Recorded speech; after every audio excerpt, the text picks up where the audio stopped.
بسم اللہ الرحمن الرحیم. صدر محترم، معزز حاضرین، آج اپنے محترم بھائی اور تحریک آزادی کشمیر کے قائد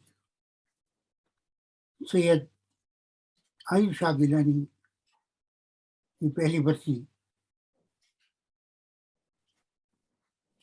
کچھ لوگ اس دنیا سے جانے کے بعد لوگوں کی نگاہوں سے دور ہو جاتے ہیں. سید علی شاہ کا تعلق ان لوگوں میں سے ہے جو جس طرح اپنی زندگی میں ہمارے لیے ایک انسپریشن تھے، اسی طرح خص ہونے کے بعد بھی ایک روشن چراغ کی طرح موجود ہے. مجھے ان سے بڑا قریبی تعلق رہا ہے. 3 بار میں ان سے ملا ہوں. ایک مرتبہ نیپال جا کر، 2 مرتبہ سعودی عرب میں. اس کے علاوہ بھی برابر ان سے رابطہ رہا. حقیقت یہ ہے کہ وہ ایک عظیم انسان، ایک عظیم قائد اور تحریک آزادی کشمیر کے حقیقی قائد و رہنما، نہایت صاحب علم، اقبال کے عاشق، مسلمانوں کی تاریخ سے گہری نظر اور کشمیر کے معاملے میں حقیقت یہ ہے کہ جو جذبہ، جو نظریہ، جو فکر انہوں نے پیش کی، اس کی کوئی مثال نہیں. شخصی طور پر میں نے ان کو ایک عظیم انسان پایا. ان کی ساری شرافت، ایک دوسرے کا خیال،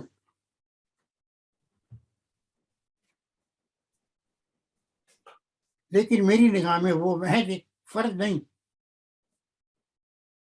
ایک نظریہ اور ایک تحریک، جس یکسوئی کے ساتھ،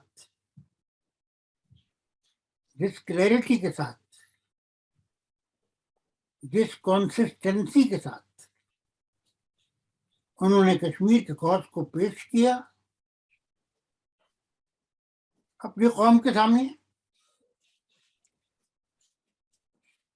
اور پھر اس قوم کو متحرک کیا ایک جمہوری عوامی تحریک کی شکل میں، جو آج بھی کشمیر کے گوشے گوشے میں سرگرم ہے، اور ساتھ ہی دنیا کے سامنے کشمیر کے مسئلے کو اس کے حقیقی رنگ میں پیش کیا. بلا شبہ ہیومن رائٹس کا ایشو بھی ایک اہم ایشو ہے، اسے پیش کیا جانا چاہیے، لیکن اصل مسئلہ جموں اور کشمیر کی ریاست کے مستقبل کا، رائٹ آف سیلف ڈٹرمنیشن کا، اہل کشمیر کے اس حق کا ہے کہ اپنے مستقبل کا فیصلہ وہ خود تقسیم ملک کے نقشے کی روشنی میں اقوام متحدہ کی قراردادوں کے مطابق آزاد استصواب کے ذریعے سے کرے.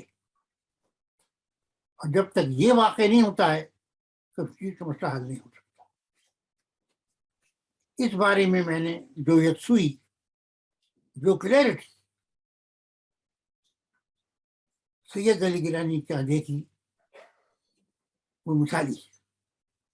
مشرف نے جب اس معاملے میں 4 نکاتی پروگرام کی شکل میں ایک بڑا خطرناک راستہ اختیار کیا، تو اس بات کے اعلان کے ساتھ کہ ہم پاکستانی ہیں اور پاکستان ہمارا ہے، انہوں نے کہا کہ یہ راستہ غلط ہے، اس سے ہرگز مسئلہ حل نہیں ہوگا، مسئلے کا حل صرف رائٹ ٹو سیلف ڈٹرمنیشن اور آزاد استصواب رائے۔ اس معاملے میں جو کنسسٹنسی انہوں نے دکھلائی ہے وہ لاجواب ہے، کوئی اور دوسرا لیڈر اتنے کلیئرٹی کے ساتھ اپنے موقف کے اوپر قائم نہیں رہا ہے۔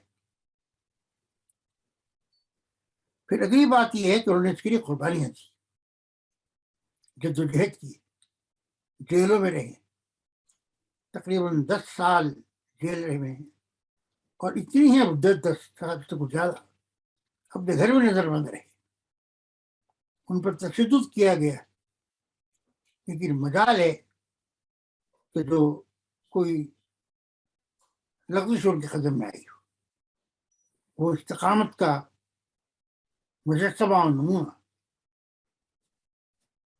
ان کی قربانیاں ہی وہ چیز ہیں جس نے انہیں مقبول ترین لیڈر کشمیر کا بنایا، اور ایک عالمی سطح پر ایک عظیم انسان کی حیثیت سے انہیں تسلیم کیا گیا۔ پھر یہ بات بھی بہت اہم ہے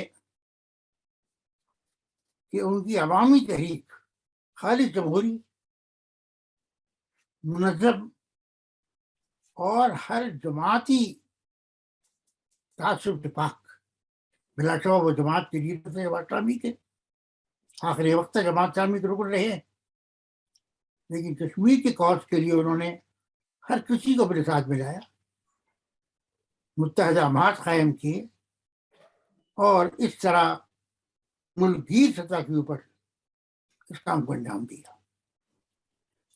ایک اور چیز جو بڑی اہم ہے ان کی زندگی میں، ان کی امانت اور دیانت،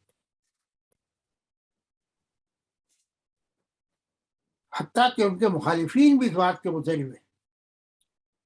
انڈیا کی انٹیلیجنس کی چیف نے اپنی کتاب میں لکھا ہے کہ ہر کسی کو ہم خرید سکے، اگر کسی کو ہم نہیں خرید سکے تو وہ سید علی شاہ گیلانی۔ یہ امانت اور دیانت، ان تمام چیزوں کے ساتھ ساتھ ان کی شخصیت کا بڑا حسین پہلو، اور پھر آخر چیز میری نگاہ میں امید۔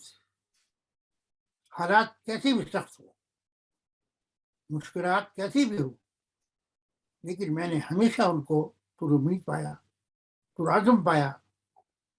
ہمیشہ انہوں نے یہ کہا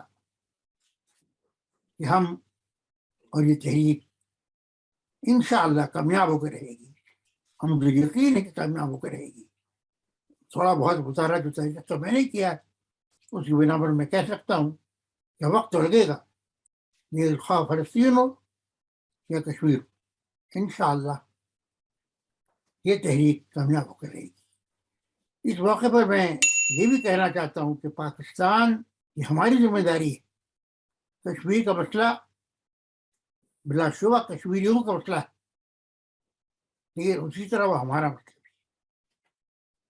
وہ تقسیم ہند کے ایجنڈے کا حصہ ہے، وہ کوئی محض پاکستان ہندوستان کا مسئلہ بھی نہیں، ایک عالمی مسئلہ ہے، اور دو نیوکلیئر ممالک کے درمیان اس مسئلے کی جو شکل ہے وہ پوری عالمی امن کے لیے خطرہ بن سکتی ہے۔ کہ اس مقصد کو، اس کاز کو مؤثر انداز میں دونوں سطح پر تحریک آزادی کی معاونت اور مدد، اور اس کاز کو دنیا کے سامنے پیش کر کے اتنا عالمی پریشر بنانا، انڈیا پر اتنا پریشر بنانا کہ اس کے لیے حل کے سوا کوئی اور راستہ باقی نہ بچے۔ دوسری چیز میں یہ بھی کہنا چاہتا ہوں کہ مسئلے کو کنفیوز کیا جا رہا ہے کبھی ہیومن رائٹس کے معاملے سے، کبھی آٹونومی کے مسئلے سے۔ بلا شبہ آٹونومی، ہیومن رائٹس اپنی جگہ مسائل ہیں، لیکن اصل مسئلہ یہ نہیں۔ اصل مسئلہ وہی ہے جسے کہ گیلانی نے کہا حق خود ارادیت. اسی پر ہمارا فوکس ہونا چاہیے. اس سلسلے میں مجھے بڑی پریشانی ہے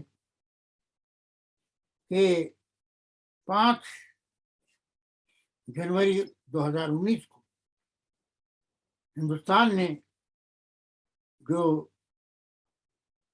حملہ کیا ہے کشمیر کے اوپر دوسرا، اور جس کے ذریعے سے اس نے کشمیر کے آزادانہ وجود ہی کو تحلیل کر دیا، اسے ایک یونین ٹیریٹری بنا دیا، وہ ایک مستقل حیت کے باقی نہیں رہی ہے. پھر جس طرح سٹیزن شپ کو تبدیل کر کے انڈینس کو سٹیزن شپ رائٹس دیے جا رہے ہیں، پراپرٹی کا رائٹ دیا جا رہا ہے، یہ بڑا ہی خطرناک کھیل ہے. اس سے وہاں کا پورا جو کمپوزیشن ہے پاپولیشن کا، جو کیریکٹر ہے، اس کو بدلنے کی کوشش کی جا رہی ہے. اس کا شعور، اس کا احساس اور اس کے خلاف جدوجہد بے حد ضروری ہے. میں مطالبہ کروں گا کہ پاکستان کی حکومت، پاکستان کی سیاسی جماعتیں، پاکستان کے دانشور، پاکستان کے تحقیقی ادارے اس طرف توجہ دیں. دونوں محاذوں پر، ملک میں کشمیر کے مسئلے میں یکسوئی اور اس کے صحیح ہدف کو سامنے رکھ کر کے پھرے کام. کشمیر کی آزادی کی جدوجہد کی ہر ممکن مدد UN ریزولوشن گواہ ہیں کہ رائٹ آف سیلف ڈٹرمنیشن کے لیے جدوجہد میں اگر قوت کا بھی استعمال کرنا پڑے تو وہ دہشت گردی نہیں، وہ حق ہے، وہ جسٹ وار کا حصہ ہے. ان تمام چیزوں کو دنیا کے سامنے لانا، دنیا کی رائے عامہ کو متاثر کرنا، ہندوستان میں کچھ آوازیں اٹھ رہی ہیں ان کو تقویت دینا، یہ ہمگیر کام سے کرنے کی ضرورت ہے، یہ وقت کا تقاضا ہے. اور سید علی شاہ گیلانی کی یاد کو بہترین ٹریبیوٹ پیش کرنے کا ذریعہ اس کاز کے لیے صحیح خطوط کے اوپر ہمگیر انداز میں ہر سطح پر جد و جہد ہے. وآخر دعوانا الحمدللہ.